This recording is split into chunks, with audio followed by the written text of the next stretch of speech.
எதுக்கு மறுபடியும் திமுக ஓட்டு போடணும்? எதுக்கு மறுபடியும் அதிமுக ஓட்டு போடணும்? இங்க யார் சட்டமன்ற உறுப்பினர்? தொழில்துறை அமைச்சர் அண்ணன் டிஆர்பி ராஜா. இவர் யாரு? ஐயா டிஆர் பாலுவோட தவ புதல்வன். 2014ஆம் ஆண்டுக்கு முன்பாக இதே காவிரி படுகையை காங்கிரஸ் ஆட்சி காலத்தில் மீட்டெடுக்கிற கொடிய திட்டத்துக்கு தாரை வார்த்தது இதே டிஆர் பாலு. இந்த மண்ணின் வளங்களை சூறையாடுவதற்கு அனுமதி கொடுத்தது இந்த டிஆர் பாலு. இந்த இனத்தை கொன்று முடித்த ராஜபக்சே, அவன் தம்பி பசில் ராஜபக்சே, மகிந்தா ராஜபக்சேவின் தம்பி பசில் ராஜபக்சே, அந்த பசில் ராஜபக்சே பார்த்துவிட்டு அவரிடம் பரிசு பொருள் வாங்கிவிட்டு இலங்கையில் கிங்காக அரசாங்கம் இருப்பது பசில் ராஜபக்சே என்று இந்த இனத்தின் எதையின் காலை நக்கியது இந்த டிஆர் பாலு. அவருக்கு ஓட்டு போடணும்.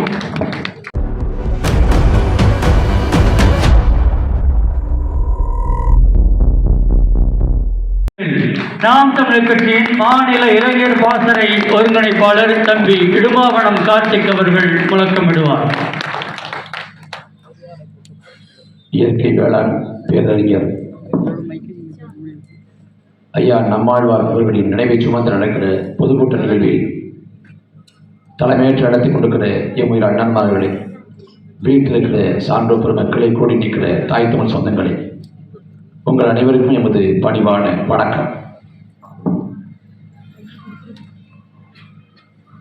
மானுட குலத்தின் நாகரிகத்தை சமைத்தது நதிக்கரை ஓரங்கள் தான். நதிகள் தான் நாகரிகத்தை பிறப்பித்தது, உலக நாடுகளை வளப்படுத்தியது. சீனா என்றால் மஞ்சள் நதி, ரஷ்யா என்றால் ஓல்கா நதி, ஆப்பிரிக்கா என்றால்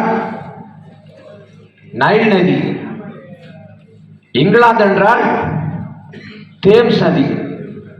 அதே போல இந்திய கங்கை, தமிழ்நாட்டுக்கு காவிரி.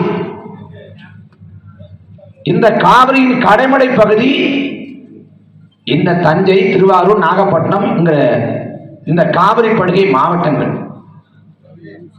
நாம காவிரியில தண்ணி கட்டு 30 ஆண்டுக்கு மேல போராடுறோம். இந்த பகுதிகள் முழுக்க முழுக்க விவசாயத்தை சார்ந்து, விவசாயத்தை நம்பியிருக்கக்கூடிய பகுதிகள். நாம காவிரியில தண்ணியை பெற்றால்தான் விவசாயம் செய்ய முடியுங்கிற நிலை. ஆனா 30 ஆண்டுக்கு மேல போராட்டம், சட்ட போராட்டம், ஜனநாயக போராட்டம், மக்கள் திரள் போராட்டம்னு காவிரிக்காக போராடுறோம். ஆனா தண்ணி தர முடியாது என்று திட்டவட்டமாக மறுக்கிறது கர்நாடகத்தை ஆளக்கூடிய அரசுகள். கர்நாடகத்தை காங்கிரஸ் ஆண்டாலும் சரி, பாஜக ஆண்டாலும் சரி, மத்தியில பாஜக இருந்தாலும் சரி, காங்கிரஸ் இருந்தாலும் சரி, தமிழ்நாட்டை திமுக இருந்தாலும் சரி, அதிமுக இருந்தாலும் சரி, காவிரியில தண்ணி வராது. ஆனா காவிரிக்கும் நமக்குமான உறவு எவ்வளவு ஆண்டு காலம் தொன்மை வாய்ந்ததுன்னு பார்த்தா 1000 ஆண்டுக்கு முற்பட்டது. மிக குறைஞ்சது 1000 ஆண்டுக்கு முற்பட்டது. ஏரியை, குளத்தை, குட்டையை நாம் உருவாக்கினோம். ஆனா ஆற்றை ஒருபோதும் உருவாக்கல. இயற்கை நமக்கு சமைத்து கொடுத்தது. தமிழ்நாடு மலைமறைவு மாநிலம். அதுல மேற்கு தொடர்ச்சி மலை, மேற்கு தொடர்ச்சி மலையில தென்மேற்கு பருவக்காற்றால அந்த மலை பொழிஞ்சு அது பள்ளத்தை நோக்கி, தாழ்வாரத்தை நோக்கி ஓடி வருது. அதான் தமிழ்நாடு. குடகு பகுதியில் பிறந்து தமிழ்நாட்டை நோக்கி ஓடி வந்து கடல்ல கலக்குது. இதை யாரும் உருவாக்கல, அது தானாக வந்தது. ஆனா இயற்கையின் ஓட்டத்தை தடுக்கிறாங்க. நீங்க பாருங்க, உலகத்தின் மிக நீளமான நதி நைல் நதி மத்திய ஐரோப்பாவில் ஓடுது, நாடுகளை கடந்து ஓடுது. அந்த நைல் நதிய 10 நாட்டை கடந்து ஓடினாலும் எவன் அணை கட்டி தடுக்கல, இன்னொரு நாட்டுக்கு தரமாட்டேன்ட்டு. அதே போல டானியப்பு நதி, அந்த டானியப்புங்கிற நதியும் 10 நாட்டை கடந்து ஓடுது. எவனும் அணை கட்டி இன்னொரு நாட்டுக்கு தரமாட்டேன் அப்படின்னு தடுக்கல. ஆனா கர்நாடகா பிறந்து, அந்த மாநிலத்தில் பிறந்து இந்த மாநிலத்துக்கு வருது. அதை அணை கட்டி தடுக்கணும்னு நினைக்கிறேன். நாங்க தர மாட்டோம் என்று சண்டித்தனம் செய்யறேன். மன்னராட்சி இருந்த காலத்தில் தண்ணி கொடுக்கப்பட்டது. வெள்ளக்கார ஆண்ட போது தண்ணி கிடைக்கப்பட்டது. ஏன் 1000 ஆண்டுக்கு முன்பாக காவிரி ஆற்றுக்கே கரிகால் பெருவன் கல்லணை கட்டினான். நமக்கும் காவிரிக்குமான உறவு அப்படி. ஆனா நமக்கும் காவிரிக்குமான உறவை முற்று முழுதாக துண்டிக்கக்கூடிய வேலையை கர்நாடகத்தை ஆடக்கூடிய அரசு செய்யுது. அதுல எப்ப நமக்கு தண்ணி தருமா? காவிரி நடுவுமன்றம் சொல்லும் இடைக்கால திருப்பு மதிக்க மாட்டான், இறுதி திருப்பு மதிக்க மாட்டான், உச்ச நீதிமன்ற உத்தரவு மதிக்க மாட்டான். காவிரி நடுவுமன்றம் சொன்னாலும் சரி, உச்ச நீதிமன்றம் உத்தரவிட்டாலும் சரி, தமிழ்நாட்டுக்கு தண்ணி தர மாட்டான். தமிழ்நாட்டுக்கு தண்ணீர் கட்டி நீ போராடினால் கர்நாடகையில் வாழக்கூடிய தமிழங்க துரத்துடைய 90களில் காவிரி நடுவுமன்றத்தோட தீர்ப்பை அமல்படுத்த சொல்லி தமிழ்நாடு போராட்டம் அடித்த போது கர்நாடகாவில் இனக்கலவரம் அடித்தது. நூற்றுக்கணக்கான தமிழர்கள் கொலை செய்யப்பட்டார்கள். தமிழ் பெண்கள் பாலியல் கொடுமைக்கு உள்ளாக்கப்பட்டார்கள். ஆயிரக்கணக்கான தமிழரை அடித்து முடிச்சோடு தமிழ்நாட்டுக்கு அகதியாக விரட்டிவிட்டார். 2006 காவிரிக்காக காவிரி மேலாண்மை அமைச்சர் போராட்டம் நடந்த போது கர்நாடகாவில் தமிழ்நாட்டை சேர்ந்த தனியார் 50 பேருந்துக்கு தீ வச்சு அவன் தண்ணி தான் அடாவடித்தனம் செய்வான். ஒருபோதும் இல்லை. இப்ப என்ன நிலைமை? கர்நாடகாவில் மிதமிஞ்சிய மழைப்பொழிவு இருந்த வெள்ள வடிகால் போல தமிழ்நாட்டை இப்ப அந்த வடிகால் போல பயன்படுத்துறாங்க. அதை அதுக்கு என்ன பண்ணலாம்? மேலாட்டில் தடுப்பணை போடு. மேலாட்டில் தடுப்பணை இனி ஒரு சொட்டு நீரும் தமிழ்நாடு வராது. பேச்சுவார்த்தை நிலை எட்டப்பட்ட பிறகுதான் தண்ணீர் தகராறு சட்டத்தின்படி காவிரி நடுவுமன்றம் அமைக்கப்படுது. காவிரி நடுவுமன்றம், இடைக்கால தீர்ப்பு, இறுதி தீர்ப்பு, காவிரி மேலாண்மை வாரியம், காவிரி ஒழுங்காற்று குழு, இந்த காவிரி ஒப்பந்தங்கள் தொடங்கிய காலம் தொட்டு இன்றைக்கு வரை அத்தனை விதிகளையும் அத்தனை நெறிமுறைகளையும் தமிழ்நாடு பின்பற்றி வருது. ஆனா எந்த உத்தரவையும் எந்த நெறிமுறையும் அவன் பின்பற்ற இல்லை. காவிரி ஒப்பந்தத்தை மீறி அவன் அடுக்கடுக்காக அணைகட்டினான். அணைகட்டி நமக்கான உரிமையை தனக்காக மாற்றிக்கொண்டான். என்ன செய்ய போறோம்? காவிரியில தண்ணி இல்லைங்கிற நிலையை நோக்கி தள்ளிட்டாங்க. தமிழ்நாட்டு 2 பெரும் கட்சி, திமுக ஆளுது, அதிமுக ஆண்டது. 2 பெரும் கட்சி தண்ணி வாங்கி கொடுத்துருமா? காவிரியில தண்ணீர் வருவதை தமிழ்நாட்டை ஆளக்கூடிய கட்சிகள் விரும்பல. இது சத்தியம். மத்தியில் இருக்கக்கூடிய ஆட்சி என்ன நினைக்குது? இந்த காவிரி படுகை முழுமைக்கும் பூமிக்கடியிலே வளம் கொட்டி கிடக்கிறது.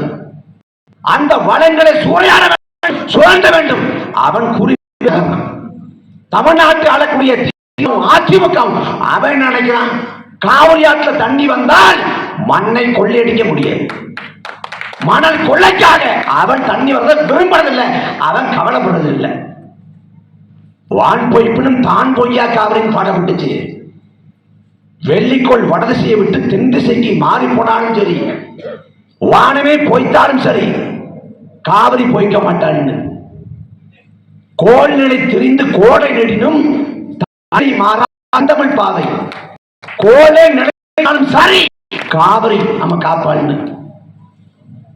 ஆணை கட்டி அரசாண்டாலும் சேனை கட்டி படை வென்றாலும் அவர்கள் யாவும் தின்ன கொடுப்பவள் காவிரி.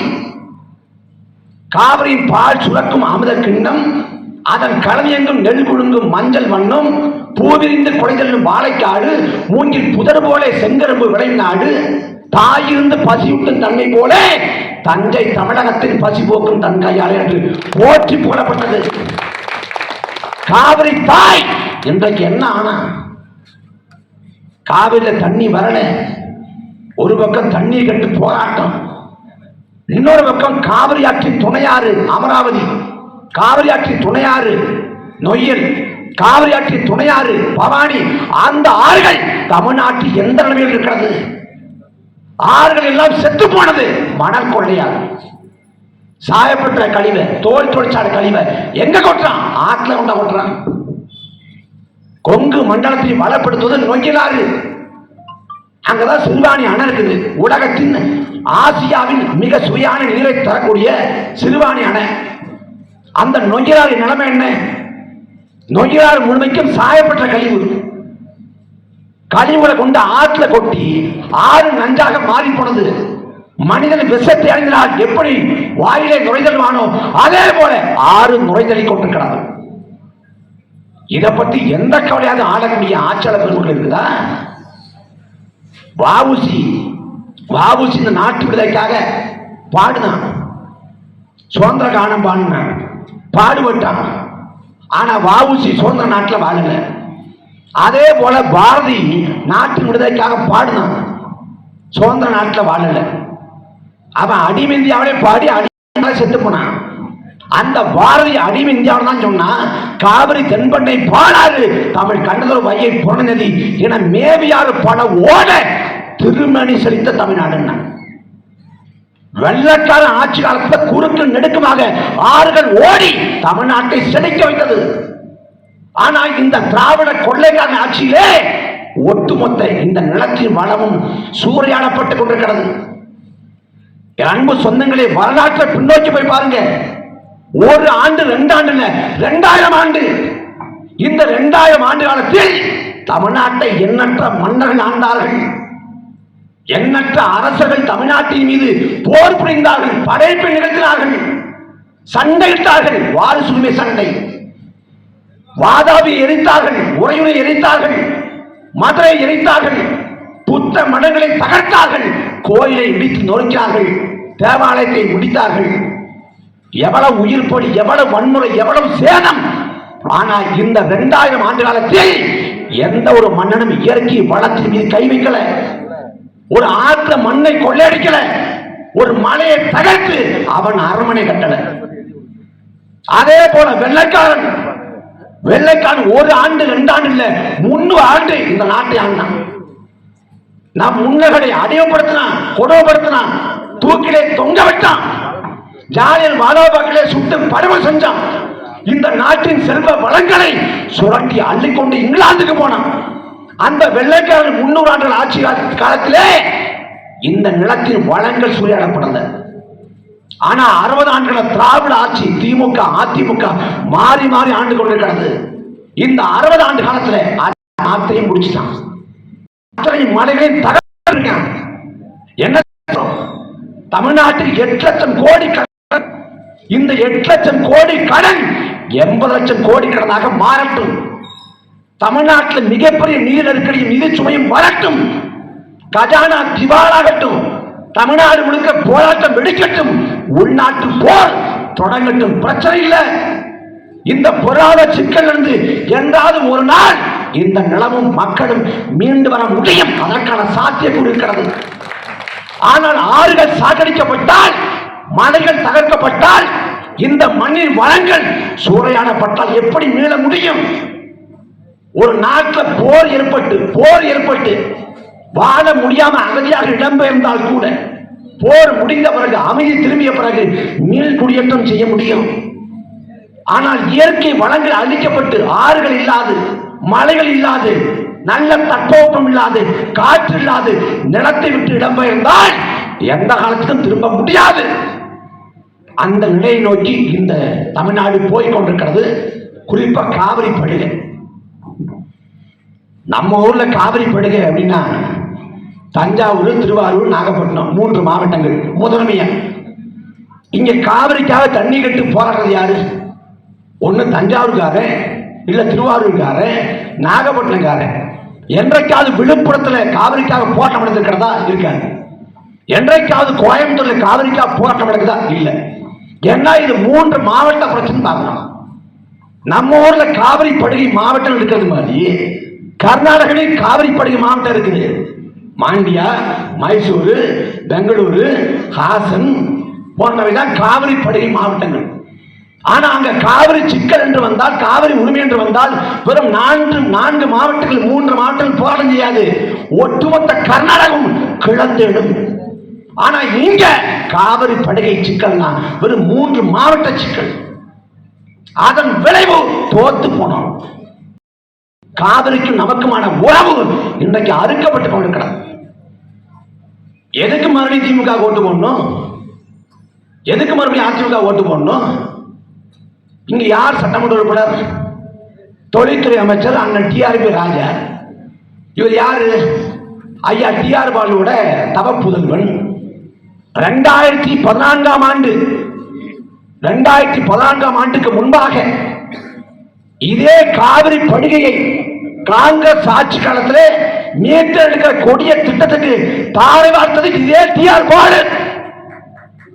இந்த மண்ணின் வளங்களை சூறையாடுவதற்கு அனுமதி கொடுத்தது இந்த டிஆர் பாலு. இந்த இனத்தை கொன்று முடித்த ராஜபக்சே, அவன் தம்பி பசில் ராஜபக்சே, மகிந்தா ராஜபக்சேவின் தம்பி பசில் ராஜபக்சே, அந்த பசில் ராஜபக்சே பார்த்துவிட்டு அவரிடம் பரிசு பொருள் வாங்கிவிட்டு இலங்கையில் கிங்காக அரசாங்கம் இருப்பது பசில் ராஜபக்சே என்று இந்த இனத்தின் எதையின் காலை நக்கியது இந்த டிஆர் பாலு. அவருக்கு ஓட்டு போடணும். இந்த நிலத்தின் விடுதலைக்காக, இந்த மண்ணை காக்க உயிரை ஈகம் செஞ்சவர்கள் மருதுபாண்டியர்கள். வெள்ளைக்காரன் இந்த நிலத்தை ஆக்கிரமித்த போது, நேதாஜி தேசிய படையை கட்டமைத்த போது இந்திய தேசிய படைக்கு தென்னகத்தின் ஆட்களை திரட்டி அனுப்பி வைத்தார் பசும்பொன் முத்துராமலிங்க தேவர். அந்த மருதுபாண்டியரையும் அந்த முத்துராமலிங்க தேவரையும் கொண்டார்கள் எவனாவது ஒருவன் டிஆர் பாலுக்கு ஓட்டு போடலாமா? யாரோட கொண்ட யாரா ஓட்டுற? யார்?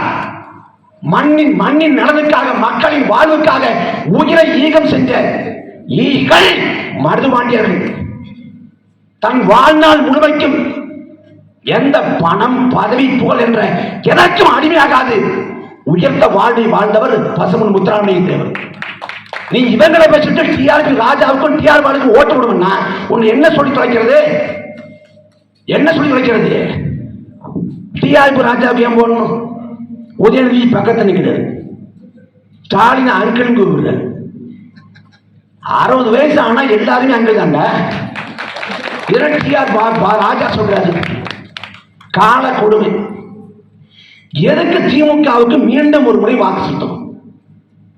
2021 ஸ்டாலின் தான் வர்றாரு, விடியல் தர போறாரு அப்படின்னாங்க. ஸ்டாலின் வந்தா விடியல் கிடைக்கும்னாங்க. ஸ்டாலின் தான் 4 ஆண்டுகளா தமிழ்நாட்டை ஆண்டாரு. விடியல் 2021ஆம் ஆண்டு திமுக கொடுத்த தேர்தல் வாக்குறுதியை நிறைவேற்றி விட்டாங்களா? தமிழ்நாட்டின் நிலைமை என்ன?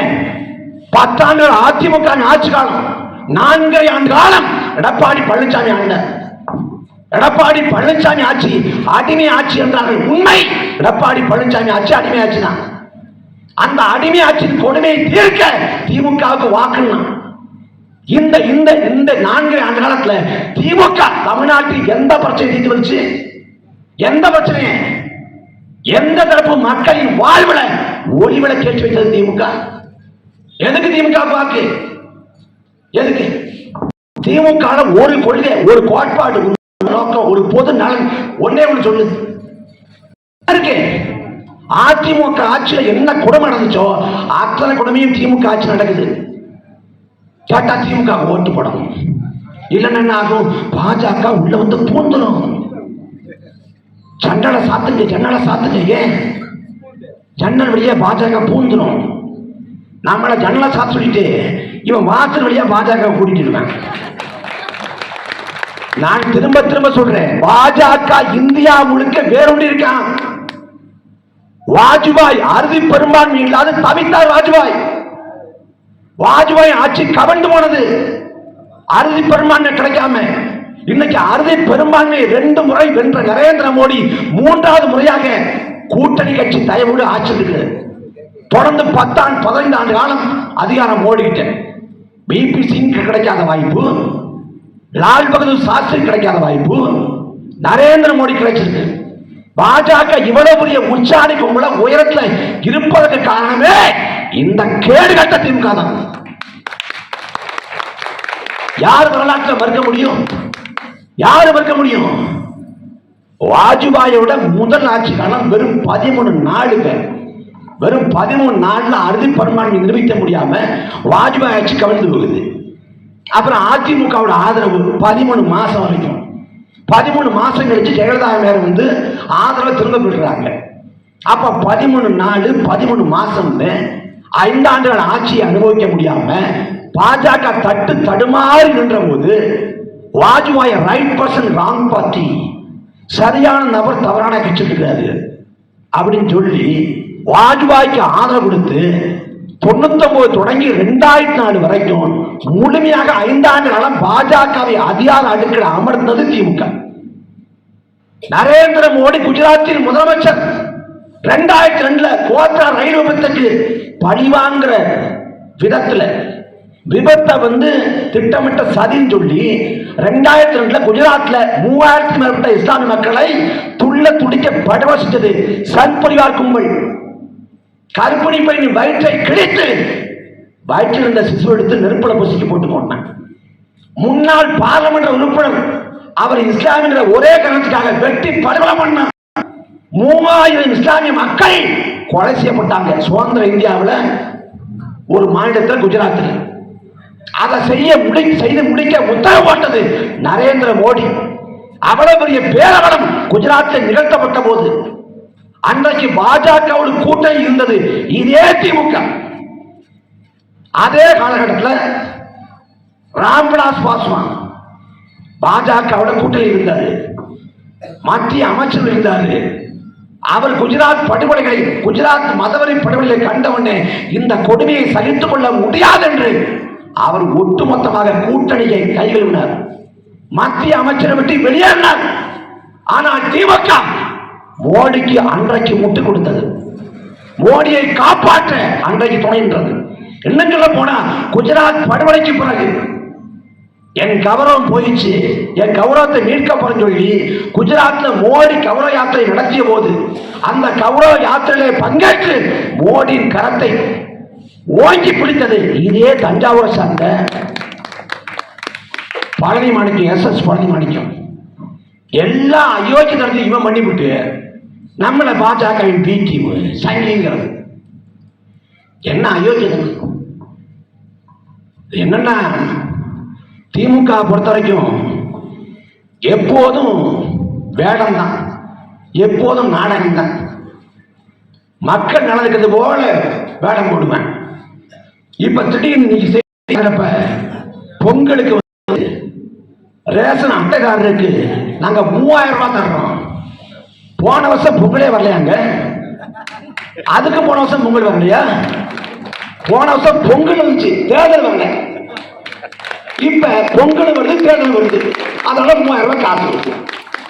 இந்த அரசு ஊழியர்கள் எவ்வளவு காலமா போராடுறாங்க? எவ்வளவு காலமா? அவங்க பல ஆண்டுகளா போராடுறாங்க. அன்னைக்கெல்லாம் அரசு ஊழியர்கள் போராட்டம் கழிவு தரல. இப்ப நாங்க ஓய்வூதியத்தை உயர்த்தி கொடுப்போம் சொல்லுது, தேர்தல் வருது.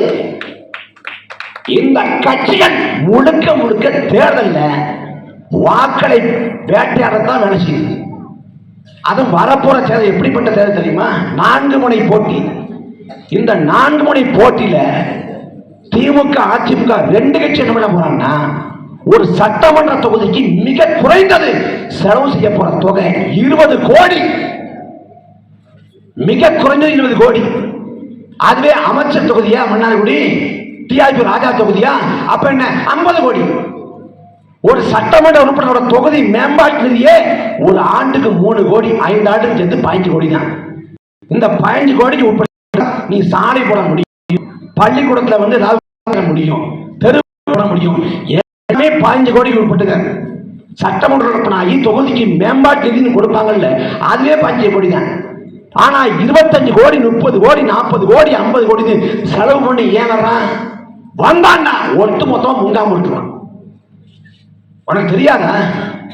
திமுக திருட்டு போய் அதிமுக திருட்டு போய் தெரியாதா? என்ன கொள்கை இருக்கு, என்ன கோட்பாடு இருக்கு, என்ன உயர்ந்த நோக்கம் இருக்கு, என்ன லட்சியம் இருக்கு?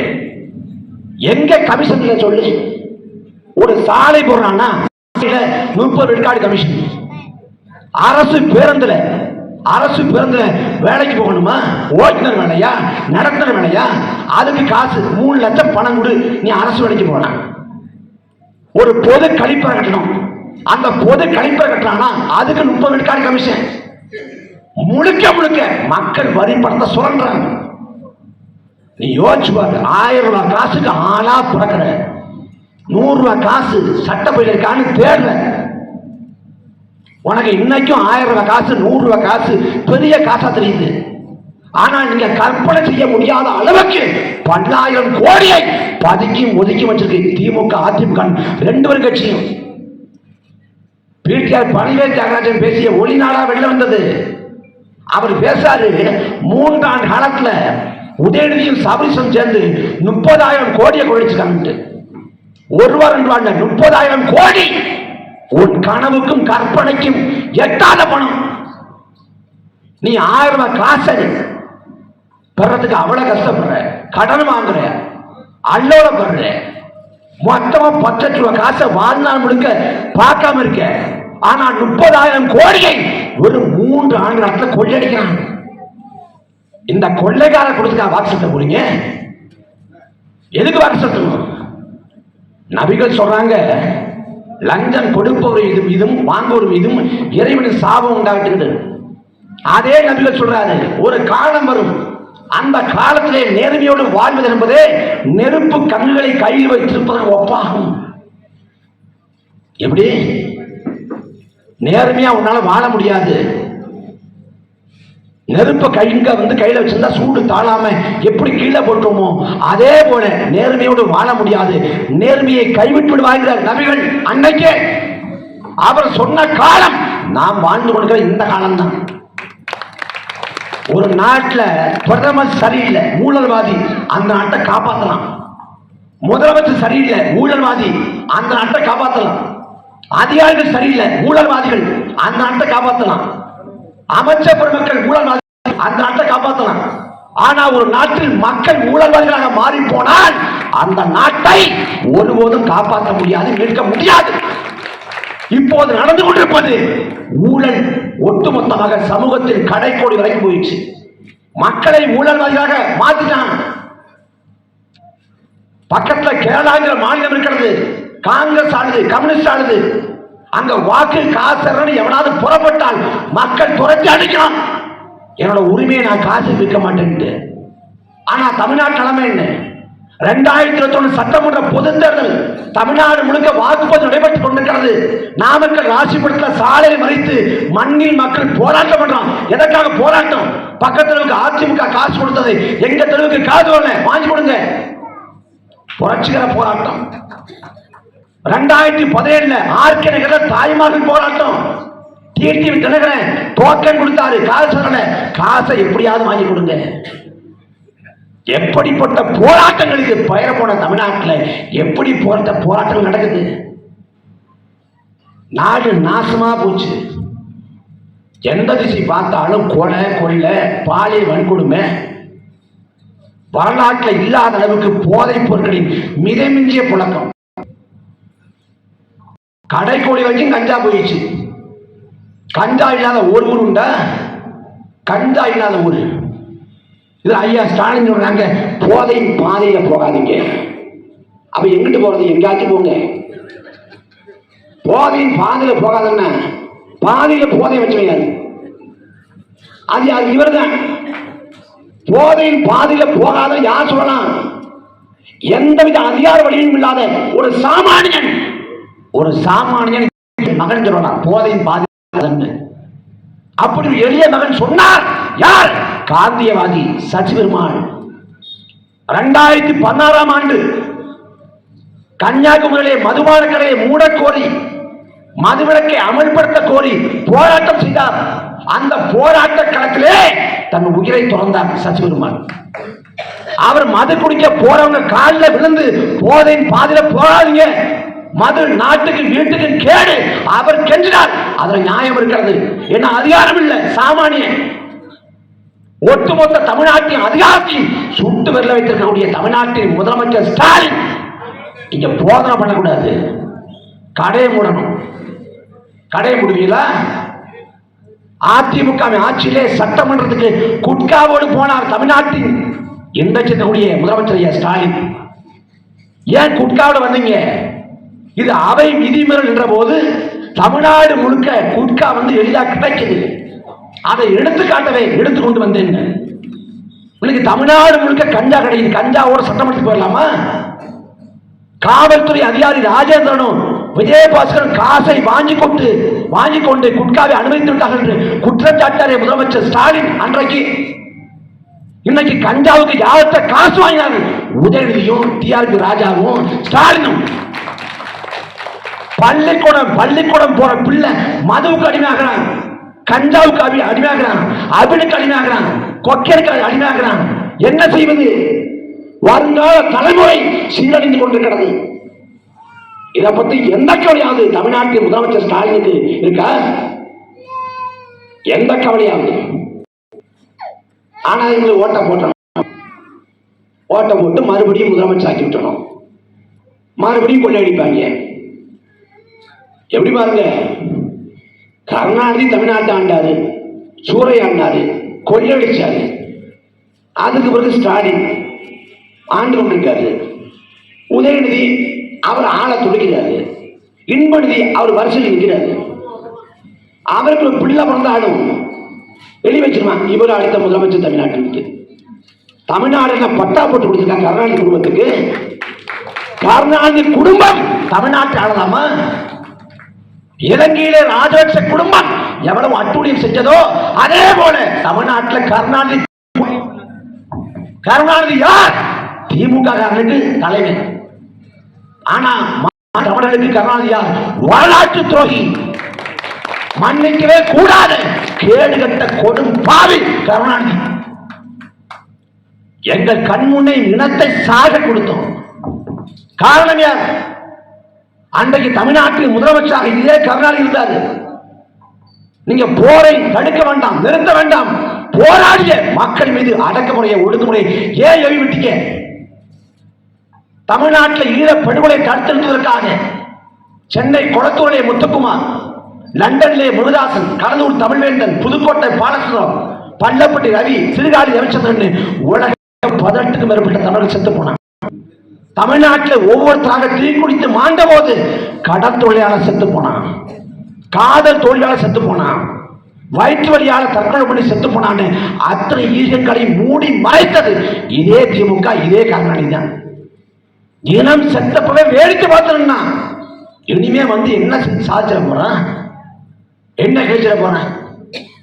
2021 முன்னாடி நாங்க வந்தோம்னா நீட் தேர்வை ரத்து பண்ணுவோம்னா ரத்து பண்ணிட்டான. இந்த 5 ஆண்டு காலத்தில் அத்தனை நீட் தேர்வு நடந்துருச்சு. நீட் தேர்வு ரத்து பண்ணுவதற்கான அதிகாரம் ஒரு மாநில அரசு கிடையாது. விலக்கு கோரலாம், இந்த மாநிலத்துக்கு மட்டும் விலக்கு கொடுங்க அப்படின்னு விலக்கு கேட்கலாம். விலக்கை கொடுக்கிற அதிகாரம் மத்திய அரசு இருக்குது. அப்ப விலக்கு கோர்றப்ப தமிழ்நாடு முழுக்க போராட்டங்கள் பற்றி படணும். ஒட்டுமொத்த தமிழ்நாடும் ஓஞ்சி கோலத்து போராடுகிற போது நீட் விலக்கு சாத்தியப்படும். ஜல்லிக்கட்டு நடப்பதற்கு வாய்ப்பே இல்லை, சட்டப்பூர்வமாக சாத்தியக்கூறே இல்லை என்று சொல்லப்பட்ட போது தமிழ்நாடு முழுக்க பல லட்சக்கணக்கான மாணவர்களும் இளைஞர்களும் வீதியில் வந்து போராடி ஜல்லிக்கட்டை நடத்தி காட்டினார்கள். வரலாற்றில் இல்லாத அளவுக்கு தென் மாவட்டம் மதுரை மட்டுமல்ல, வட மாவட்டம் விழுப்புரம், கடலூர் ஜல்லிக்கட்டு நடந்தது. அதுபோல நீட் தேர்வுக்காக அதை விலக்கு கோரி தமிழ்நாடு முழுக்க போராட்டம் விடுத்தால் நீட் விலக்கு வசப்படும். அன்றைக்கு மெரினா கடற்கரையிலே போராடினார்கள். அதே போல மெரினா கடற்கரையிலே போராடுவதற்கு மெரினா கடற்கரையை போராட்ட களமாக திமுக திறந்து விடுமா? நீ நீட் விலக்கெல்லாம் நீ சாத்தியப்படுத்தி கிடைக்க வேண்டாம். மெரினா கடற்கரை நீ திறந்து விடா, நாங்க போராடி சாத்தியப்படுத்துறோம். செய்வாரா? எதுவும் செய்ய முடியல. ஏன் மோடி கோச்சுக்குவாரு? திமுகவுக்கு எப்போதும் ரெட்ட நாக்கு, இங்க ஒண்ணு பேசுவான், அங்க ஒண்ணு பேசுவான். ஒரு பொதுக்கூட்டத்தில் ஐயா கருணாநிதி பேசுறாங்க, இந்துக்கள்லாம் திருடன்னு பேசுறது. திமுக தொண்டம் கூட ஆர்ப்பரிக்கிறான். பாத்தியா, இந்தியாவில இந்த மாதிரி பேச்ச எந்த தலைவனாலும் பேச முடியுமா? வாக்க பத்தி கவலைப்படாம இந்துக்கள் திருடன்னு பேசுறாங்க தலைவர் அப்படின்னு அவன் புல்லரிச்சு வரான். இந்த மோனி வழக்கப்பட்டான் கருணாநிதி மேல. நீதிமன்றத்துக்கு போனவொன்னா ஐயா கருணாநிதி சொல்றாரு, நான் சொன்னதை தப்பா புரிஞ்சுக்கிட்டீங்க, இந்துக்கள்லாம் திருடன் சொன்னேன். என்ன திருடன் சொன்னேன்? உள்ளத்தை கொள்ளை கொண்ட இதே திருடன் சொன்னேன். என் மூக்கை குறிபார்த்து அண்டம் காக்கா சொன்னாடா, அதுக்கு என்ன அர்த்தம்? அண்டம் என்றால் உலகம், காக்கை என்றால் காப்பது, உலகத்தை காப்பது என்று சொன்னேன். இம்சேரசன் படத்தை சொல்ற மாதிரி அந்த பள்ளி தான். நீங்க திமுக முடியாது. லெப்ட்ல கையை காட்டுவான், ரைட்ல போடுவான், ஸ்ட்ரைட்டா போயிடுவான். எந்த கோட்பாடும் இல்லை. பார்லிமெண்ட்ல என்ஐஏன்னா தேசிய புலனாய்வு முகமை, அதோட திருத்த சட்டத்தை அமித்ஷா கொண்டு வர்றப்ப சொல்றாரு இது தமிழர்களையும் இஸ்லாமியர்களையும் குறி வச்சு தான் வருதுன்ட்டு. அதை கொண்டு வந்த உடனே ராசா மினிஸ்டர் இது மாநில சுயாட்சிகள் ஆனது, மாநில சுயாட்சியை பேசிய தமிழ்நாட்டு மண் ஒருபோதும் அனுமதிக்காது, நாங்கள் ஏற்க மாட்டோம், கண்டிக்கிறோம், அப்படி இப்படின்னு அரை மணி நேரம் ஆத்தி முடிச்சுட்டு ஆதரவா ஓட்டம் போட்டாங்க. அவ்வளவுதான் திமுக. நீங்க கணிக்கவே முடியாது திமுக. ஐயா கருணாநிதி 97 பாஜக RSS ஆக்டோபஸ் போல பல கரங்களை கொண்டது. அந்த ஆக்டோபஸ் கரங்கள் எந்த பக்கம் வேணாலும் பாயும்.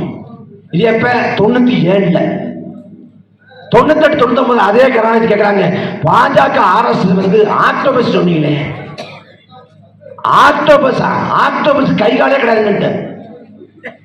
என்ன அப்படிதான் திமுக அப்படிதான் வழக்கப்பட்டிருக்கு. அவன் திரும்ப அதிகாரத்துக்கு என்ன செய்ய போற? திமுக தொடங்கப்பட்ட இயக்கமா? திமுக தொடங்கப்பட்டு 25 ஆண்டுகள் ஆயிடுச்சு. இந்த நாடு விடுதலை பெற்ற பிறகு 2 ஆண்டுகள் தொடங்கப்பட்ட திமுக 75 ஆண்டு ஆயிடுச்சு. இந்த 75 ஆண்டு காலத்துல அன்பு மக்களே, இந்தியாவில் ஒரு மாநில கட்சி முதல் முறையாக ஆட்சி கட்டளை அமர்ந்தது என்றால் இதே திமுக தான். 1960களில் அண்ணா தலைமையில் முதல் முறையாக திமுக ஆட்சி கட்டளை அமர்ந்தது. அதே போல இந்தியாவில் ஒரு மாநில கட்சி மத்திய அமைச்சரவையில் அதிகப்படியான ஆண்டுகள் அங்கம் வைத்ததுன்னா அதுவும் திமுக தான். மத்திய அமைச்சரவையில் 18 ஆண்டு காலம் அங்கம் வகிச்சான். 18 ஆண்டு காலம் VP சிங், வாஜ்பாய், தேவகவுடா, ஐக்கிய குஜரால், மன்மோகன் சிங் அப்படின்னு பல பிரதமருக்கு கீழே 18 ஆண்டு. அதுல 99 தொடங்கி 2013 வரை தொடர்ச்சியாக 14 ஆண்டு. அதுல 2004 2009 காலகட்டத்தில் மத்திய ஆண்ட காங்கிரஸ் பெரும்பான்மை இல்லை. அந்த காங்கிரஸை தாங்கி பிடித்ததே இந்த மாநிலத்தை ஆண்ட திமுக தான். அவனோட பார்லிமெண்ட் உறுப்பினர் தலைவர் தான் மத்தியில காங்கிரஸ் ஆட்சி இருக்கு.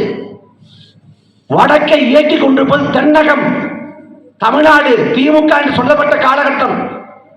அந்த காலகட்டத்தில் என்ன கண் அசைத்ததோ, திமுக என்ன கண் அசைத்ததோ அதை செய்து காட்டியது காங்கிரஸ். அந்த காலத்தில் காவிரி உரிமையை தமிழ்நாட்டுக்காக ஆக்குங்கள் என்று கோரிக்கை வச்சிருந்தா சாத்தியப்படுத்திருக்கலாம். முல்லை பெரியாற்று நீர்மட்டத்தை 152 அடியா உயர்த்துங்கள் கோரிக்கை வச்சிருந்தா சாத்தியப்படுத்திருக்கலாம். கச்சத்தீவை மீட்டு எழுங்கள் கோரிக்கை வச்சு சாத்தியப்படுத்திருக்கலாம். கல்வியை மாநில பட்டியலில் கொண்டு வாங்க சாத்தியப்படுத்திருக்கலாம்.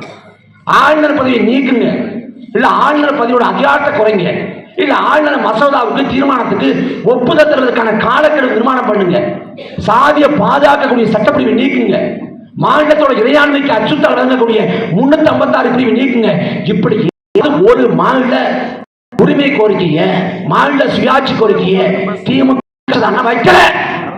அவங்க கேட்டது அவரது மூத்த மகன் அழகிரிக்கு உரத்துறை அமைச்சர் பதவி.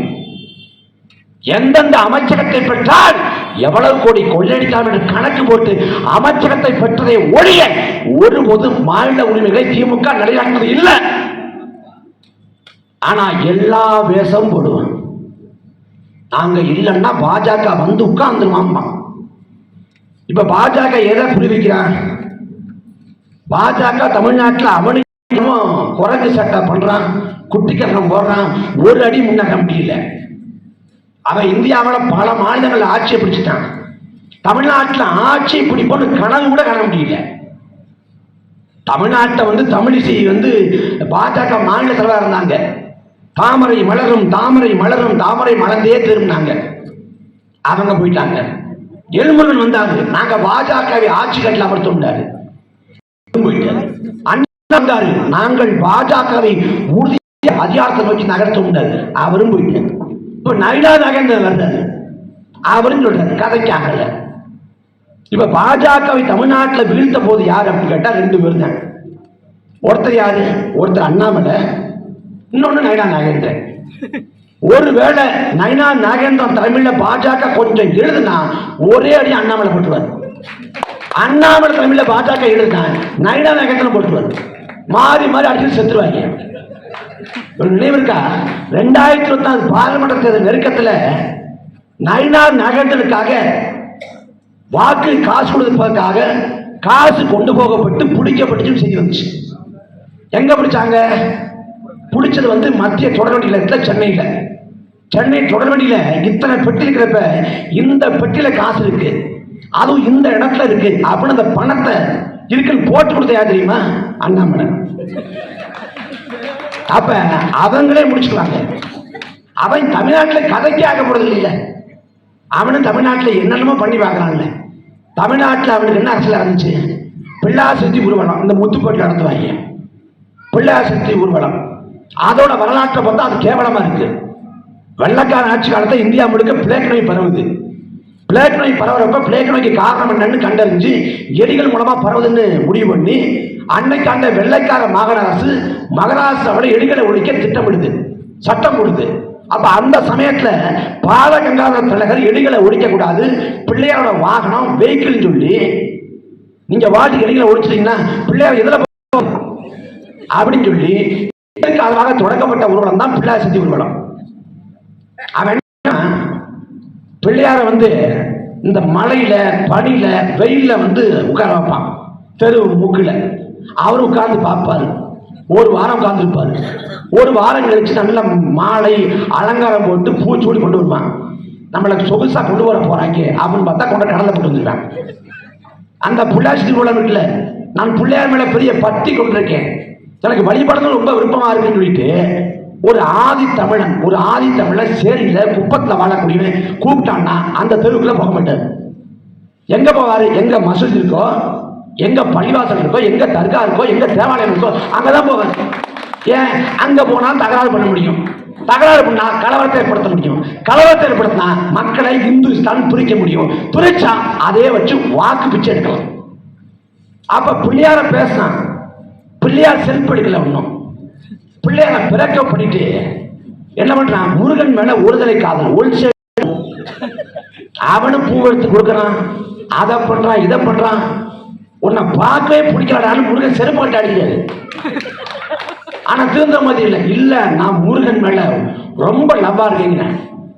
இப்ப திடீர்னு வெற்றிவேல் வீரவேலுங்க தமிழ்நாட்டில் வெற்றிவேல் வீரவேல் என்று முழங்கக்கூடிய பாஜக அருகாமல கேரளால பேசுவானா? அங்க சாமியே சரமைப்பார். அங்க சாமியே சரமைப்பான்னு பேசக்கூடிய பாஜக ஆந்திராவில் பேசுவானா? அங்க ஏழுகுண்டமான வெங்கட்ராமனா கோவிந்தா கோவிந்தா. அங்க கோவிந்தா போறவன் மகாராஷ்டிராவில் பேசுவானா? அங்க கனவிதாதா மோரியா. அங்க கனவிதாதா மோரியாங்கிறவன் உத்தரப்பிரதேச அங்க ஜெய் ஸ்ரீராம் ஓம் ஸ்ரீராம். ஜெய் ஸ்ரீராம்ங்கிறவன் மேற்கு வங்கத்தில் அங்க ஜெய் காளி ஓம் காளி. அங்க ஜெய் காளி ஓம் காளிங்கிறவன் ஒரிசால பேசுவானா? அங்க ஜெய் ஜெகநாத். எந்த ஊருக்கு போறானோ அந்த மாதிரி மாத்திக்குவான். பாம்பு தூக்கிற ஊருக்கு போனா நடுத்துண்டு தடக்குமா. உத்தரப்பிரதேசத்துல மாட்டுக்கறினா அடிப்பான். கேரளாவுக்கு போன எனக்கு ஓட்டு போடு, மாட்டுக்கறி போனா வீட்டுல தரணுமா. தமிழ்நாட்டில் இஸ்லாமிய கிறிஸ்தவ சொந்தங்களை வந்து வசைபாடுவான், கிறிஸ்தவர்களை வந்து மிஸ்டர்கள்மா. ஆனா கோவாவில அதே கிறிஸ்தவர்களுக்கு ரவசீட்டு கொடுப்பான். இப்படி அவன் ஒரு பல்லவி பாடுவான். அவன் தமிழ்நாட்டில் பண்ணி வைக்கிறான். ஒன்றும் கதைக்காகல. இப்ப கடைசி கையிருப்பான் என்ன பண்ணிட்டான்? மதுரையில திருப்பரங்குன்றம் மலை மேல தர்கா இருக்கு பாருங்க, திருப்பரங்குன்றம் முருகன் கோயில், அதை குறி வச்சுட்டான். அங்க வந்து அந்த திருப்பரங்குன்றம் மலை மேல கார்த்திகை தீபத்தை ஏற்றணுங்கிறான். கார்த்திகை தீபம் உயர்த்தா கார்த்திகை முடிஞ்சு 20 நாள் ஆச்சா படைச்சு கேட்டா இல்ல இல்ல அது முடிஞ்சாலும் சரி நான் தீபம் ஏற்றியே தெரிவேன். சரி இவ்வளவு ஆண்டுகளா கார்த்திகை தீபம் ஏற்றப்படலையா? ஏற்றப்பட்டுச்சு. எங்க? உச்சி பிள்ளையார் கோயிலும் இடம். அங்க வந்து அந்த மலை மேல ஏற்றப்படுது. இப்ப புதுசா என்ன பண்றான்? இல்ல அங்க ஏற்றக்கூடாது, இந்த இடத்துல ஏற்றணுங்கிறான். அவன் கை காட்டுற இடத்துல இருந்து 50 மீட்டர்ல தர்கா இருக்கு, சிக்கந்த தர்கா. இவன் ஏத்த போனான்னா வெறும் தீபம் ஏற்ற மாட்டான், கார்த்திகை தீபம் ஏற்ற மாட்டான், கலவர தீய பத்த வச்சிருவான். ஏன்னா அயோத்தியில வந்து ராமஜென்ம பூமி இருக்குது, ராமர் பிறந்த இடம். அந்த ராமஜென்ம பூமியை வழிபடத்தான் போறேன்னு எங்க சொன்னான்? உச்ச மடத்துல வாக்குறுதி கொடுத்தான். பிரமாண பத்திரத்தின் மூலமாக அப்படி ராமஜென்ம பூமியை வழிபடுத்தாம போறேன்னு பாஜக உலகத்தின் கண் முன்னால் பாபர் மசீது இடிச்சு தகர்த்தான். அதே போல இப்ப தர்காமில சிக்கந்த தர்காமில கை வைக்க வர நடக்குது. கோயம்புத்தூர மத பதற்றம் இருந்த ஊரா மாத்திட்டாங்க. அதே போல மதுரையை மாத்தணும். மதுரை வச்சு தமிழ்நாட்டு முழுக்க பாஜக அது திட்டமிடுறாங்க. ராமர் பேசான்ல அங்க நாங்க ராமர் கோயிலை கட்டுவோம்னா கட்டிட்டாங்க. எதுக்காக கட்டினேன்? அயோத்தியில தான் ராமர் பிறந்தாருங்க. என் அன்பு சொந்தங்களே, ராமர் அயோத்தியில மட்டும் இல்ல, அகில உலகத்துல எங்கேயுமே பிறக்கல. ஏன்னா பிறக்கவோ இறக்கவோ அவன் மனிதன் இல்ல, இதிகாச புராண கற்பனை பாத்திரம். ராமர் பிறந்தது எங்க? வால்மீகியோட மூளையில, கற்பனையில. அப்படி ஒருத்தன் பிறக்கவும் இல்லை இறக்கவும் இல்லைங்க. ஆனா ராமர் இங்கதான் பிறந்தாரு, இங்கதான் ராமர் கோயில் கட்டணும்னு கிளம்பிட்டாங்க. ஏன்? அந்த தர்காவை உடைச்சு நொறுக்கி, மசூதியை உடைச்சு நொறுக்கி கலவர அரசியல் பண்றது. எப்படிப்பட்டதுன்னா, பாகுபலின்னு ஒருத்தன் வாழ்ந்தான். அவன் பரமக்குடியில பிறந்தான். மகிழ்மதியில பல்வாழ் தேவன் பாகுபலியை சூழ்ச்சி பண்ணி கொண்டுட்டான். கட்டப்பா முதல குத்திட்டான். அவன் முதல குத்தி செத்து போன இடம் பரமக்குடியில பாகுபலிக்கு கோயில் கட்டின ஒருத்தன் கிளம்பினான்னா எவ்வளவு பெரிய பைத்தியகாரத்தனமோ. சக்திமான ஒருத்தன் தான் அங்கிருக்குன்னு சுத்துவான். அநியாயம் பார்த்து அவன் பாட்டுக்கு வந்துருவான். அவன் கங்காதரன் இன்னொரு பேர் வச்சிருந்தான். அந்த சக்திமான் சாத்தூர்ல பிறந்தான், சாத்தூர்ல இறந்தான். அங்கே கோயில் கட்டி கிளம்பின எவ்வளவு பெரிய பைத்தியகாரத்தனமோ அதே போல பைத்தியகாரத்தனமோ அயோத்தியில ராமர் கோயில் கட்டினது. 2024 பாராளுமன்ற தேர்தல் பரப்புல நரேந்திர மோடி ஆட்சியோட 10 ஆண்டுகள சாதனை சொல்லி ஓட்டேக்கல. பாஜக மட்டும் ஆட்சி பொறுப்பு இறங்கினா கட்டப்பட்டிருக்கிற ராமர் கோயிலை இடிச்சுவாங்க. ராமர் கோயிலை காப்பாற்றணும்னா பாஜக ஓட்டு போடுங்கன்னு கேட்டார். ராமராஜ்யத்தை மீண்டும் ஒருமுறை அமைப்போம், பாஜக ஓட்டு போடுங்கன்னு கேட்டார் நரேந்திர மோடி, அமித்ஷா. கடைசி என்னாச்சு? அந்த ராமர் இருக்கக்கூடிய அயோத்தியை உள்ளடக்கிய அயோத்தி இருக்கக்கூடிய தொகுதி பைசாபாத் பாராளுமன்ற தொகுதி. அந்த பைசாபாத் பாராளுமன்ற தொகுதியிலே பாஜக தோற்று சமாஜ்வாடி வென்றது. இவன் ராமர் அரசியல் அயோத்தியில ஈடுபடல. அவன் என்ன பண்ணிட்டான்? ராமரை பிரேக்கப் பண்ணிட்டான். ராமரை பிரேக்கப் பண்ணிட்டு ஒரிசா சட்டமன்ற தேர்தல் விடுது. அதுக்கு பிறகான காலத்துல மோடி அமித்ஷா மேல இருக்காங்க. தொண்டர்கள்லாம் பார்த்து ஜெய் ஸ்ரீராம் ஜெய் ஸ்ரீராம். இவன் இல்ல ஜெய் ஜெகநாத். ஏன்? ராமருக்கு முடிஞ்சு போச்சு, ராமரை பேசி பயன்ல, ஜெய் ஜெகநாத். இப்ப அவன் தமிழ்நாட்டில் ஒரு ஆட்டம் வர்றான். இந்த திருப்பரங்குன்ற தர்காவை இடமாற்றம் வரணும், அங்க தீபம் ஏற்றணும்ட்டு. இதுல பாஜகவுக்கு பாதை போட்டு கொடுத்து யார் தெரியுமா? அதுவும் அந்த கொடுங்கோல் தன்மையை செஞ்சது திமுக தான். ஏன்னா திருப்பரங்குன்ற மலை மேல தர்கா விஷயமே நமக்கு தெரியாது. திருப்பரங்குன்றத்தில் நீ சிரித்தால் திருத்தணி மலை மீது எதிரொலிக்கும், இது பாட்டு எல்லாருக்கும் தெரியும். திருப்பரங்குன்றத்தில் முருகன் இருக்காது, அது தலை விடு எல்லாருக்கும் தெரியும். ஆனா அது மேல சிக்கந்த தர்காக தெரியாது. 2004ஆம் ஆண்டு டிசம்பர் 24 ராஜபாளையத்தை சேர்ந்த அபுதாகின ஒரு இஸ்லாமியர் தன் குடும்பத்தோடு ஆடு கோழியை பலிடுவதற்காக சிக்கந்தர் தர்காவுக்கு வழிபாட்டுக்காக போறார். அப்ப போறப்ப தமிழ்நாடு அரசின் காவல்துறை என்ன சொல்லுது? அங்க சிக்கந்தர் தர்காவில் ஆடு கோழி பலியிடக்கூடாது. அந்த சிக்கந்தர் தர்கா 14ஆம் நூற்றாண்டுல கட்டப்பட்டது. அங்க மிக குறைந்தது 300 ஆண்டுக்கு மேல ஆடு கோழி பலியிடப்பட்டு வருது. 300 ஆண்டா. அந்த வழக்கத்தை திடீர்னு திமுக அரசு அனுமதி மறுக்குது. மறுத்த உடனே அப்ப எல்லாருக்கும் பேசுபொருளாகுது, எல்லாருக்கும் கவனிக்கிறாங்க. ஓ தர்கா இருக்கான்ட்டு 1 மாத காலம் பேசுபொருளாகுது. அப்ப அறநிலையத்துறை சார்பாக அமைதி பேச்சுவார்த்தை நடக்குது, பீஸ் கமிட்டி மீட்டிங். அது என்ன சொல்லப்படுது? வருவாய் கோட்டாட்சியர், தமிழக காவல்துறைகள் அதிகாரிகள் அவங்க என்ன சொல்றாங்க? அந்த தர்காவில் ஆடு கோழி பலியிடுறத அறநிலையத்துறை விரும்பல. எப்படி? அந்த தர்காவில் ஆடு கோழி பலியிடுறத அறநிலையத்துறை விரும்பலையா? அறநிலையத்துறை கட்டுப்பாட்டில் இருக்கா, வக்ஃப் கட்டுப்பாட்டில் இருக்கா? யார் நீ சொல்றதுக்கு? நீ யார்? தர்காவில் ஆடு கோழி படக்கூடாதுன்னு சொல்றதுக்கு இவன் யார்? திட்டமிட்டு பிரச்சனை கிளப்பினான். அதுக்கு பிறகு என்ன பண்ணலாம் பாஜக, அதே மதுரையை புரி வச்சு முருகன் மாநாடு அப்படி இந்து மொழி சார்பா ஒரு மாநாடு போட்டாங்க. மாநாடு போட்ட பிறகு திடீர்னு அங்க கார்த்திகை தீபம் ஏற்றணும் அப்படின்னா, அப்ப இந்த பாஜக அரசியலுக்கு தூண்டது விதை போட்டது திமுக. இப்ப ரெண்டு அரசியல் பண்றாங்க. உணர்ந்துக்கணும், நாட்டில் எத்தனையோ சிக்கல் இருக்கு, எத்தனையோ வாழ்வாதார பிரச்சனை இருக்கு. அதெல்லாம் பேசுபொருளாகாம இது பேசுபொருளாகுது. இந்த எல்லா உண்மைகளையும் எடுத்து வச்சு மக்கள் நாம் தமிழர் கட்சி மட்டும்தான். நாம் தமிழர் கட்சி மக்கள் போல இல்லை. நீங்க வரலாற்று பின்னோக்கி பாருங்க. திமுக எப்படி தொடங்கப்பட்டது? திராவிட கழகத்தில் பெரியாருக்கும் அண்ணாவுக்கும் சண்டை. அண்ணா வெளியேறாரு, வெளியேறி தனி. அது அதே திமுக கருணாநிதி காலத்துல எம்ஜிஆருக்கும் கருணாநிதிக்கும் சண்டை. எம்ஜிஆர் வெளியேற்றப்படுறார், தனி இயக்கம் அதிமுக. அதே திமுக பிற்காலத்துல கருணாநிதிக்கும் வைகோவுக்கும் சண்டை. வைகோ வெளியேற்றப்படுறார், தனி இயக்கம் மதிமுக. இப்படி திமுகவும் அதிமுகவும் மதிமுகவும் ரெண்டு பேருக்கிடையான சண்டையில பிறந்த இயக்கம். முரண்பாட்டில் அற்ப சண்டையில அற்ப முரண்பாட்டில் உருவான இயக்கங்கள் திமுக, அதிமுக, மதிமுக. ஆனால் நாம் தமிழர் கட்சி அவ்வாறு உருவானதல்ல. வரலாறு பிரசவித்தது, காலம் கையளித்தது. எங்களால் மறந்து கடந்து போக முடியாத நாள் மே 18. எங்களால் தவிர்க்க இயலாத ஆண்டு 2009.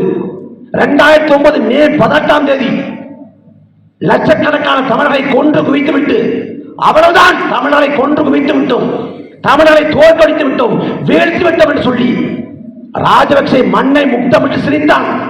உங்கள் புலிக்கொடியை இறக்கிவிட்டோம், உங்கள் தேச கனவை நொறுக்கி விட்டோம், உங்கள் தலைவர் பிரபாகரனை நாங்கள் கொண்டு விட்டோம் என்று சொல்லி சிங்கள ஆனந்த கூத்தாண்ணா எந்த நாள்ல? மே 18. தலைவர் பிரபாகரன் உடலை போன்ற உடல் பார்த்த நாள் மே 18. உலகம் முழுக்க வாழ்ந்த தமிழன் கண்ணீர் வடிச்சான், ஒப்பால் வச்சான், ஓணம் வச்சான். ஐயோ எல்லாம் போச்சே, இதற்காகவா இவ்வளவு காண்கலாம் பாடுபட்டோம்னு.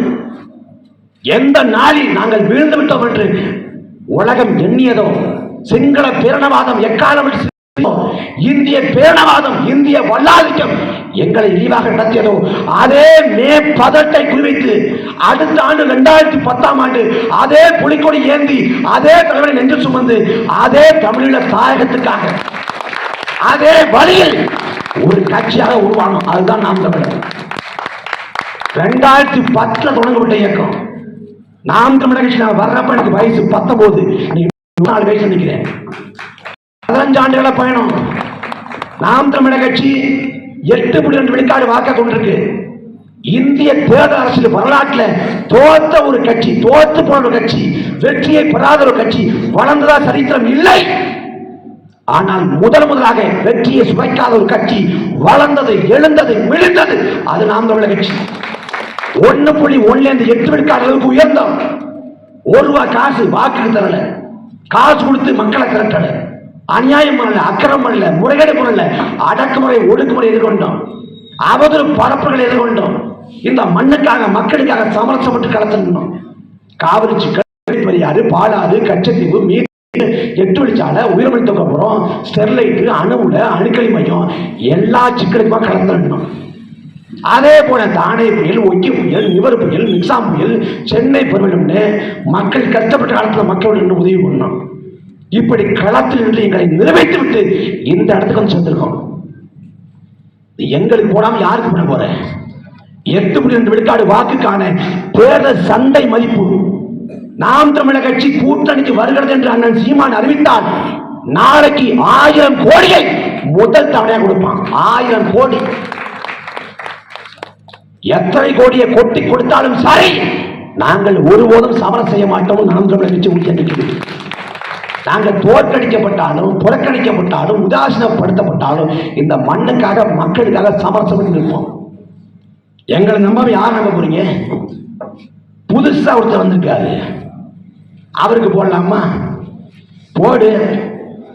26க்கு பிறகு இருந்தா போடு. நம்மால் வரதாங்க சொல்றாரு.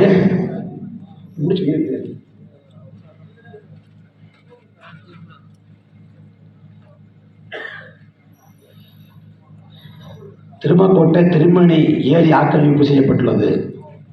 டிஆர்பி ராஜா வகைராக்கள் இந்த ஆக்கிரமிப்பை செஞ்சிருக்காங்க, அகற்ற நடவடிக்கை எடுக்கணும்னு கோரிக்கை வச்சிருக்காங்க. தமிழ்நாட்டே டிஆர்பி ராஜா உதயநிதி ஸ்டாலின் வகைராக்க தான் ஆக்கிரமிச்சிருக்கு.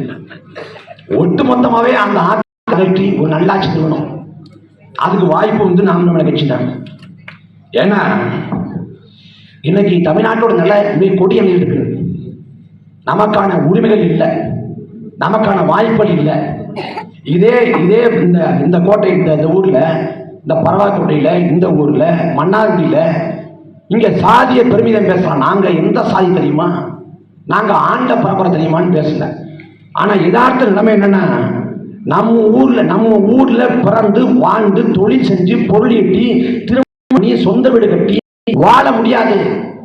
போகணும், துபாய்க்கு போகணும், கத்தாருக்கு போகணும், ஓமனுக்கு போகணும், வைக்கணும், கழிவறை கழுவணும், சிங்கப்பூருக்கு போய் ஓட்டுநர் வேலை பார்க்கணும், லண்டனுக்கு போய் கடை வாசல் வேலை பார்க்கணும். சொந்த ஊர்ல பிழைக்க முடியாது. இந்த ஊர் முழுமைக்கும் நீங்க கல்யாண பத்திரிகை வாங்கி பார்த்தா camp Malaysia, camp London, camp Singapore. ஏன் சொந்த ஊர்ல வாழ முடியல? இந்த காரணம் யார்? ஆண்ட ஆட்சியாளர்கள். நீ வாழ்க்கையோட வசந்த காலம் 20-30 வயசு தான். அந்த வசந்த காலத்தை குடும்பத்தோடு கழிக்க முடியாது. வெளிநாட்டுல போய் கஷ்டப்படுற, வெளிநாட்டுல அதுவும் என்ன நிலைமை? உன் தாய் இறந்தாலோ தகப்பன் இறந்தாலோ உன்னால வர முடியாது. ஏன்னா வெளிநாட்டுல பணம் கட்டியாச்சு, கடன் வாங்கி பணத்தை கட்டியாச்சு, ஊருக்கு திரும்ப முடியாது. அப்படிப்பட்ட கொடுமையான நிலைமை. தாய் நிலத்துல வாழ முடியாத கொடுமையான நிலைக்கு நம்மை தள்ளியது இந்த ஆட்சியாளர்கள். நாம் போக விவசாயம் செஞ்சோம், சொந்த ஊர்ல வளமான வாழ்க்கை வாழ்ந்தோம். இன்னைக்கு இந்த வாழ்க்கை இல்லாம போயிடுச்சு. அடுத்த தலைமுறை விவசாயம் இல்லை, விவசாயம் இல்லாத ஒரு தலைமுறை உருவாகி கொண்டிருக்கு. நம்ம வீடுகளில் வந்து ஆடு மாடுகள் இருக்கும், வைக்க போர் இருக்கும், 10,000 இருக்கும். இன்னைக்கு இருக்கா? 10,000 பார்க்க முடியல, வைக்க போற பார்க்க முடியல. ஆடு மாடு குறைஞ்சிச்சு. விவசாயம் செய்யக்கூடிய ஆட்கள் இல்ல. எங்க பெரியப்பா விவசாயம் பண்றான், தாத்தா விவசாயம் பண்றான், அப்பன் விவசாயம் பண்றான், பிள்ளை நான் விவசாயம் செய்யக்கூடிய சூழல் இருக்கா? இந்த நிலைக்கு காரணம் யார்? ஆளக்கூடிய ஆட்சியாளர்கள். நீங்க உங்க வாழ்க்கை மாற்றாத வரை உங்க வாழ்விட எந்த மாற்றமும் ஏற்றம் பெறாது. பெருந்தலைவர் காமராசர் பொற்கால ஆட்சியை கொடுத்தார், 9 ஆண்டு காலம். திமுக வந்து தமிழ்நாட்டில் இது வரைக்கும் 25 ஆண்டு இருக்கு. அதிமுக 31 ஆண்டு. ஒட்டு மொத்தமா சேர்த்தா ஏறக்குறைய 60 ஆண்டு காலம். ஆனா காமராசர் ஒரு 9 ஆண்டு தான். அந்த 9 ஆண்டு காலம் தான் தமிழ்நாட்டோட வளர்ச்சி. கல்வியில மறுமலர்ச்சி, விவசாயத்துறையில புரட்சி, உட்கட்டமைப்பு உருவாக்கும், எல்லாமே காமராஜ் ஆட்சி தான். அந்த காமராஜ் 67 தேர்தல் என்னப்ப கவியரசு கண்ணதாசன் அவர் சொன்னார் காமராஜ் ஆட்சி குறித்து, காமராஜ் குறித்து. காலத்தின் காமராஜ் காலம் ஒரு கடைசியாக கருணையுற்று கடந்த இதை பிடித்துக் கொள்ளுங்கள், பற்றிக் கொள்கின்றனர். அதே போல வரலாற்றின் கடைசி வாய்ப்பு நாம் தமிழக கட்சி. இந்த தொகுதியின் சட்டமன்ற வேட்பாளராக எங்கள் பெருமதிப்புரிய ஐயா, எங்கள் தகப்பன், எங்கள் அப்பா ஐயா பாரிச்சல் போட்டி போடுறார்கள். நாடறியப்பட்ட இதய மருத்துவர். அவர் நினைச்சாங்கன்னா, ஐயா மட்டும் நினைச்சாங்கன்னா மருத்துவமனையில் இருந்தா அவர் ஆயிரக்கணக்கில் லட்சக்கணக்கில் சம்பாதிக்க முடியும், பொருளீட்ட முடியும். ஆனா தன் வாழ்க்கையை மக்களுக்காக அர்ப்பணித்துக் கொண்டவர். அண்ணன் கிமாயன் சொன்னது போல ஐயா பாரிச்சல் எப்படிப்பட்டவன் தெரிஞ்சுக்கணும்னா அவரோட மருத்துவமனைக்கு ஒரே ஒரு முறை வந்து பாருங்க. எனக்கு தெரிஞ்சு தமிழ்நாட்டிலேயே இந்தியாவிலேயே மருத்துவமனையில நூலகம் இருக்க ஒரே மருத்துவமனை ஐயாவோட மருத்துவமனை தான். தமிழ்நாட்டில் பிறந்த முன்னோர்கள், அறிஞர் பெருமக்கள், தலைவர் மக்கள் எல்லாரோட படமும் இருக்கும் எங்க ஐயாவோட மருத்துவமனையில. அப்படி இந்த மண்ணுக்காக மக்களுக்காக தன் வாழ்க்கையை அர்ப்பணித்துக் கொண்டவர் ஐயா மட்டுமில்ல, ஐயாவோட தகப்பனார் ஐயா இளரா. இந்த நிலத்துல பண்ணை ஆதிக்கிறதாக இதே பண்ணையாளர்களால உழவர் பெருமுடி மக்கள் அன்னைக்கு சவுக்கடிக்கும் சாணிப்பாடுக்கும் ஆனால போது அதற்கெல்லாம் களத்தில் முதன்மை கம்யூனிஸ்டவாதி பொதுவுடைமைவாதி ஐயா இளரா அவர்கள். வாழ வேண்டிய வயதுல ஐயா இறந்து போனார். இளரா வந்து இறந்து போயிட்டாங்க விபத்துல. அன்னைக்கு அம்மா பட்டமாளர்கள் அன்னைக்கு பிள்ளைய வச்சிருக்காங்க. ஒரு பிள்ளை, மூத்த மகன் ஐயா மோகன் 7 வயசு, 2வது மகன் ஐயா பாரச்சந்திரன் 2 வயசு. மருத்துவமனையில் நிற்கிறாங்க, மருத்துவமனை வாசல் இருக்காங்க. தன் கணவன் பிழைச்சுவானா அப்படி ஏக்கத்தோட உள்ள ஐயா உயிரை இறந்து போறாரு, உயிர் திறந்து போறாரு. உயிர் திறந்து ஐயா சொல்றாரு, உலக பாட்டாளி வர்க்கமே ஒன்று கொடுங்க, புரட்சி ஓங்குகின்ற. தன் பெற்றெடுத்த பிள்ளைகள் குறித்தோ மனைவி குறித்தோ அந்த நேரத்தில் பேசல, இந்த மக்கள் குறித்து பேசினார். அப்படிப்பட்ட மகத்தான தலைவன் ஐயா இளராவின் மகன் ஐயா பாரதி செல்வன் தந்தை வழியிலேயே தன் வாழ்வை இந்த மக்களுக்காக அர்ப்பணித்துக் கொண்ட மாபெரும் மனிதர், பெருந்தகை, நாம் தமிழக கட்சியோட பொருளாளர் ஐயா பாரதி செல்வன் அவர்களுக்கு விவசாய சின்னத்திலே உங்கள் வாக்களை தாருங்கள். யாருக்கு உங்கள் வாக்கு? அப்பனும் மகனும் சேர்ந்து இந்த நிலத்தை கொள்ளடிச்ச டி.ஆர். பாலு குடும்பத்துக்காக தந்தையும் மகனுமாக இந்த மண்ணை நிலத்தை பாடுபட்ட இளரா ஐயாவின் மகன் ஐயா பாலச்சந்திரன், நீங்களே இந்த மண்ணில் மாற்றம் வர வேண்டும் என்றால் உங்கள் பிள்ளைகளுக்கு விவசாய சின்னத்திலே வாக்களை தாருங்கள்.